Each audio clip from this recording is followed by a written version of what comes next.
मोहम्मद यूनुस और हमारे शहबाज शरीफ की एक मीटिंग हुई है, उसमें शहबाज शरीफ ने बहुत बड़ा एक स्टेप दे दिया, एक बयान दिया कि हम आपके मुल्क के अंदर इन्वेस्टमेंट करेंगे, आप परेशान नहीं हो, हम आपकी मुश्किल में साथ खड़े रहेंगे। साथ ही IMF ने $7 बिलियन का हमें एक और लोन दे दिया है। पाकिस्तान के लिए IMF ने $7 बिलियन लोन अप्रूव कर दिया है। $7 बिलियन का जो है वो एक कर्जा दिया है IMF ने। क्या आपको लगता है कि ये स्टेप अच्छा उठाया है पाकिस्तान के PM ने, कर्जा लेके बांग्लादेश के अंदर इन्वेस्टमेंट करने का? लेकिन आप बात कर रही हैं कि भी मोहम्मद यूनुस और शहबाज शरीफ साहब ने उनको ऑफर किया कि हम आपके मुल्क में इन्वेस्टमेंट करेंगे। देखिए, इन्वेस्टमेंट सबसे पहले तो पाकिस्तान में करें। जनाब देखिए, ये हुई है प्राइम मिनिस्टर शहबाज शरीफ की मुलाकात बांग्लादेश के चीफ एडवाइजर मोहम्मद यूनुस से। ये बड़ी अहम मुलाकात है। मैं आपको बताती हूँ कि ये इतनी अहम मुलाकात क्यों है। क्योंकि IMF का लोन मिलते ही पाकिस्तान ने कहा है कि हम बांग्लादेश में इन्वेस्ट करेंगे। ना हमारी जो अपनी पोजीशन बताऊं मैं एज अ पाकिस्तान, हमें लेने की आदत पड़ गई है।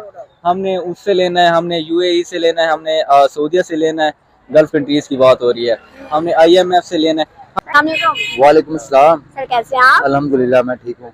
बिल्कुल सही है सर। सवाल है बेसिकली आज का, मोहम्मद यूनुस और हमारे शहबाज शरीफ की एक मीटिंग हुई है, उसमें शहबाज शरीफ ने बहुत बड़ा एक स्टेप दे दिया, एक बयान दिया कि हम आपके मुल्क के अंदर इन्वेस्टमेंट करेंगे, आप परेशान नहीं हो, हम आपकी मुश्किल में साथ खड़े रहेंगे। साथ ही IMF ने $7 बिलियन का हमें एक और लोन दे दिया है। सर, क्या लगता है हमारी इन्वेस्टमेंट जो बांग्लादेश जाएगी वो कहाँ से जाएगी? यानी आपको IMF का लोन मिला तो ये लोन, इस पैसे से आप बांग्लादेश में इन्वेस्टमेंट कर देंगे। ये आपको किस लिए दिया गया लोन? आपको पैसा आवाम के ऊपर खर्च करने के लिए दिया गया। आप ये किसी दूसरे कंट्री में जाके इन्वेस्ट कर देंगे, कुछ अपने जो आपने सोच रखा है, अपना एजेंडा, अपने बेनिफिट्स हासिल करने के लिए, या फिर इंडिया को जो है वो उसको दिखाने के लिए, या फिर आप अपने आवाम के लिए कुछ करेंगे इस पैसे से जो आपको IMF से मिला है। सोचने की बात ये है। लेकिन पाकिस्तान ने ये कहा है कि बांग्लादेश के साथ जो है वो हम इन्वेस्टमेंट करेंगे। पाकिस्तान के साथ ना, जब हसीना वाजिद की गवर्नमेंट थी, के हमारे काफ़ी डिफरेंसेस थे उनके साथ, तो उस वक्त तो हमारे लाइक टेंस ही थे एक तरह के हालात। लेकिन अब आई होप के हालात अच्छे होंगे। हमारे प्राइम मिनिस्टर ने एक अच्छा फ्रेश स्टार्ट दिया है और हमारे रिलेशंस अच्छे हो जाएंगे। आपको नहीं लगता ये इन्वेस्टमेंट जो है एक भारी इन्वेस्टमेंट पड़ेगी हमें, IMF से कर्जा लेकर हम अगर वहां पर इन्वेस्टमेंट, क्योंकि हमारे हालात तो ऐसे हैं नहीं और IMF ने $7 बिलियन दे दिया, तो वो $7 बिलियन अगर हम उधर दे देते हैं तो यहाँ की जो आवाम है वो तो एक दफा फिर से धोखे का शिकार हो गई, एक दफा फिर से हम पे जो है एक बहुत बड़ा बहरान गिर जाएगा, आगे बिजली पूरी नहीं हो रही, रोटी पूरी नहीं हो रही। क्या ख्याल है? बांग्लादेश के चीफ एडवाइजर मोहम्मद यूनुस को शहबाज शरीफ साहब ने दावत दे दी है पाकिस्तान आने की, और आप अब समझ जाएं, आपको अगले चंद महीनों के अंदर मोहम्मद यूनुस पाकिस्तान में नजर आएंगे, क्योंकि उन्होंने ये इनविटेशन एक्सेप्ट कर ली है बांग्लादेश के चीफ एडवाइजर ने, और वो पाकिस्तान को विजिट करेंगे। अगर हमें कोई कर्ज मिला है IMF से, ये हमारी अचीवमेंट नहीं है, ठीक है, वेरी अनफॉर्चुनेटली, ठीक है। उसको हम ज़्यादा डिटेल्स में नहीं जाते कि इसके पीछे क्या रीज़न है। सबसे पहले तो हमें पाकिस्तानी कौम को ये नहीं सोचना चाहिए कि वो हमारी अचीवमेंट हुई है, ठीक है। चलें, ये हमारा एक चलो टाइम पास हुआ है, ठीक है। अच्छा, सेकंड ये बात कि देखिए ना, आप बात कर रही हैं कि भी मोहम्मद यूनुस और शहबाज शरीफ साहब ने उनको ऑफर किया कि हम आपके मुल्क में इन्वेस्टमेंट करेंगे। देखिए, इन्वेस्टमेंट सबसे पहले तो पाकिस्तान में करें, ठीक है ना, ऐसे नहीं होता। अब मैं यहाँ का पाकिस्तानी हूँ या इस इलाके का रहने वाला हूँ, तो मैं यहाँ से पैसा लेके बाहर सारा चला जाऊँ, ठीक है, और लोगों को कहूँगा यार इस जगह पे आओ, ये जगह बड़ी सिक्योर है, बड़ी अच्छी है, यहाँ पे इन्वेस्टमेंट करें, ऐसा नहीं होता, ठीक है। सबसे पहले तो ये देखना चाहिए, ठीक है, हमारे PM साहब को। सेकंड ये कि हमें बुनियादी चीज़, हमारे मुल्क के अंदर जो सबसे बड़ी जो प्रॉब्लम क्रिएट हुई है ना, कि हमारी इन्वेस्टमेंट यहाँ पे अपनी नहीं है, ठीक है। हम जो कुछ भी इन्वेस्ट कर रहे हैं आउट ऑफ कंट्री जाके कर रहे हैं, ठीक है, जो कि जिसकी वजह से हमारे हालात भी ऐसे बने हैं, ठीक है। आप अगर किसी को इतनी लालच दे रहे हैं या इतना आप उसके साथ कोई मोहब्बतें जितला रहे हैं, तो ये कोई तरीका नहीं है।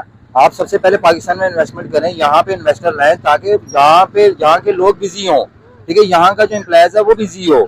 ये कोई सोल्यूशन नहीं है कि आपको अगर कोई कर्ज मिल ही गया है, ठीक है, उसको आप आउट ऑफ कंट्री में उसका कर रहे हैं, तो मेरा ख्याल है कि ये बिल्कुल गलत बात है, गलत डिसीजन है, इनको बिल्कुल ऐसा नहीं करना चाहिए। सर क्या लगता है अभी इस टाइम ऑडियंस ये कह रही है, ग्लोबलाइजेशन अगर हम देखें थोड़ा सा सर्च करें तो इस टाइम ऑडियंस की राय ये है पाकिस्तान से मुतालिक कि पाकिस्तान कहता है मगर करता नहीं है। जब 5G आना था तब भी पाकिस्तान के वादे थे कि हम 5G इंडिया से पहले लेके आएंगे, लेकिन इंडिया ला भी चुका, अब 6G की भी तैयारी कर रही है, लेकिन अभी भी पाकिस्तान आश्रय दे रहा है कि 5G आएगा। तो ये कहा जा रहा है कि पाकिस्तान के पीएम जो है ये सिर्फ बातें हैं, कुछ करने वाले नहीं है, इन्होंने फिर भी तसल्लियां दे रही है बांग्लादेश को।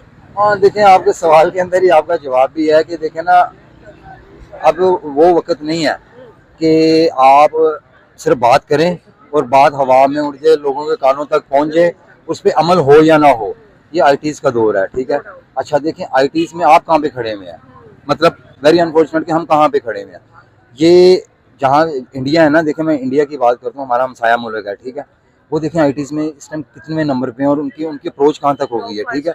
दुनिया से लोग वहाँ पे आके काम कर रहे हैं, ठीक है। ये एक पॉलिसी होती है कि वहीं पे आके लोग कमाते हैं, खाते हैं, अपना एंटरटेन करते हैं, वहीं पे पैसा खर्च करके चले जाते हैं। मतलब कि वहाँ पे आके अपना ब्रेन खर्च कर रहे हैं जिसका फायदा इंडिया को हो रहा है, ठीक है, और वहीं पे वो पैसे खर्च करके वापस चले जाते हैं, ठीक है। आप इस तरह की मार्केट, अगर इतनी बड़ी मार्केट नहीं बना सकते, कम से कम बुनियादी चीज़ों को तो सीखें, बुनियादी चीज़ें तो स्टार्ट करें, जहाँ से आप इतनी बड़ी बड़ी बातें ना करें। आप काइंडली थोड़ा सा अमल करें, वो करें जिसमें पाकिस्तान के अंदर लोगों को लाया जाए, इन्वेस्टमेंट की जाए और पाकिस्तान के लोगों को फायदा हो। सबसे पहले जब हमें फायदा होगा तो हमारा भी जो है ना, हमारी एक डिग्निटी होगी, हमारे अंदर कॉन्फिडेंस आएगा, उसके बाद जाके हम दूसरों को भी फायदा दे पाएंगे।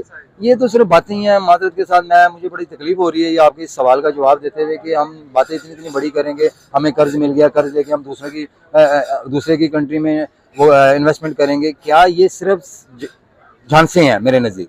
क्या आपको लगता है हमारी डायरेक्शन गलत है? एक दफा जब हमें कर्जा मिला तो हमने इंडिया से बड़ा झंडा बनाने की कोशिश की कि नहीं भाई हम उनसे बेहतर अपना मतलब एक मुकाम बना सकते हैं, हमने झंडा बना दिया। अब दूसरी तरफ कर्जा मिला है तो ये कहा जा रहा है कि भाई इन्वेस्टमेंट वहाँ जाएगी। क्या हमारी डायरेक्शन चेंज है? क्या हमारी डायरेक्शन गलत है जिस वजह से आज वर्ल्ड वाइड हमारी रिस्पेक्ट नहीं है? दूसरी तरफ मोदी की बात करें तो मेक इन इंडिया पे काम शुरू किया और आज सुई से जो हाथ तक इंडिया का बन रहा है। दूसरी तरफ अगर मोदी की बात करें तो मोदी ने हर वो स्टेप लिया, एस जयशंकर ने हर वो स्टेप लिया जिससे ग्लोबल, जिससे वर्ल्ड ये कहने को तैयार हो गया लर्न फ्रॉम इंडिया। क्या आपको लगता है? हमारी डायरेक्शन ठीक नहीं है, ठीक है ना। ये बुनियादी चीज़ यही है, क्योंकि जब आपकी डायरेक्शन ठीक होती है ना कभी आप ठुड्डे खाते हुए अपनी सीधे रास्ते पे पहुंच जाते हो। हमारा यहाँ पे निज़ाम ही कुछ बेहतर नहीं है, ठीक है। ये बात करते हुए यकीन करें तकलीफ हो रही है कि 75 साल हो गए ना हमारे पाकिस्तान को बने हुए, ठीक है। बीच में चीज़ें आगे ठीक हुई हैं, काफ़ी हद तक ठीक हुई हैं, लेकिन अब ये जो आप पिछले 10 से 15 साल ले लेना, हम ठीक डायरेक्शन में नहीं गए, ठीक है ना। हमने बुनियादी चीज़ों से भी हट गए, हमारे पास अगर जो कुछ था भी ना वो भी हमने गंवा दिया। और अभी भी मुकाबला हम नहीं कर सकते। देखें नहीं कर सकते, ये रियलिटी है। मैं एज ए पाकिस्तानी मैं अपने पाकिस्तान पे फख्र करता हूँ। मुझे अपनी धरती से, अपनी मिट्टी से प्यार है, अपने लोगों से प्यार है, लेकिन कसम वाली बात है कि इस सिस्टम से जो है ना नफरत होती जा रही है। देखिए ना, सिस्टम ठीक होना तो हम भी, हमारी जो अपनी स्किल्स है, हमारा जो अपना टैलेंट है वो भी हम ठीक तरीके से शो कर पाएंगे। लेकिन हमारा सिस्टम ही ठीक। आप यहाँ पे खड़े होकर 10 बंदे गुजर रहे हैं, उनसे पूछ लें, यकीन करें सारे अपने दिमाग में ना अजीब सी मेंटालिटी दिमाग लेके फिर रहे हैं। किसी ने बिल जमा कराना है, किसी ने ग्रोसरी लेनी है, किसी ने बच्चों की फीस देनी है।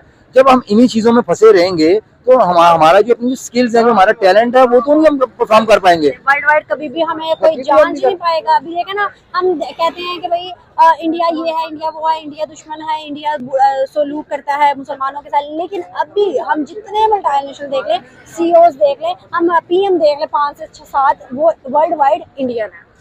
हाँ देखिए, अगर आप इंडिया की बात करें ना, ओवरऑल इंडिया में भी जो तहरीक है उनकी भी चाहे दबी छुपी रहती है, उनमें भी है कि हम बहुत सारे सूबों की हैं कि अलहदगी की, ठीक है। लेकिन उसके बावजूद देखिए इंडिया कितना बड़ा है और उनको कितना मेंटेन रखा हुआ है उन्होंने। सबसे बड़ी बात होता पता है क्या, लोग खराब हो जाए ना मसला नहीं होता, अदारे खराब हो जाए ना ये मसला होता है। उन्होंने अपने अंदारों के अंदर एक उनको मुनज़्ज़म रखा हुआ है, उनके अंदर मेरिट रखा हुआ है, ठीक है। इस वजह से वो एक ट्रैक पे है। जब हमें और कुछ करने की जरूरत नहीं है, अपने इदारों को ठीक करने की जरूरत है। आज देखिए ना, तहरीकें वहाँ पे हैं, खालिस्तान की भी काफी तहरीक है, लेकिन क्या है, कभी भी 75-70 सालों में हमने नहीं देखा कि इंडिया टूट गया। बिल्कुल देखिए ना, ये उनकी अचीवमेंट ही है ना। आप जब लोगों को बुनियादी राइट्स पे उनको नहीं देंगे तो फिर लोग आपके साथ कम्प्रोमाइज नहीं करेंगे, ठीक है। सबसे पहले देखिए, आपके चैनल की तवज्जो से मैं एक बात कहना चाहता हूँ अपने पीएम साहब को कि देखें काइंडली, आप अगर आपको किसी ने कुछ थोड़ा बहुत कर्ज दे ही दिया ना, आप उसको प्योर होके अपने सिस्टम को, अपने आधारों को ठीक करें, ठीक है। हमें पहले अपने पाँव पे खड़े होना है, फिर हम जाके दूसरों को कहीं ऑफर्स करते हैं। हम तो अपने पाँव पे भी नहीं खड़े हुए तो हम दूसरों को ऑफर्स करते रहे, तो ये कितनी अजीब सी बात नहीं है।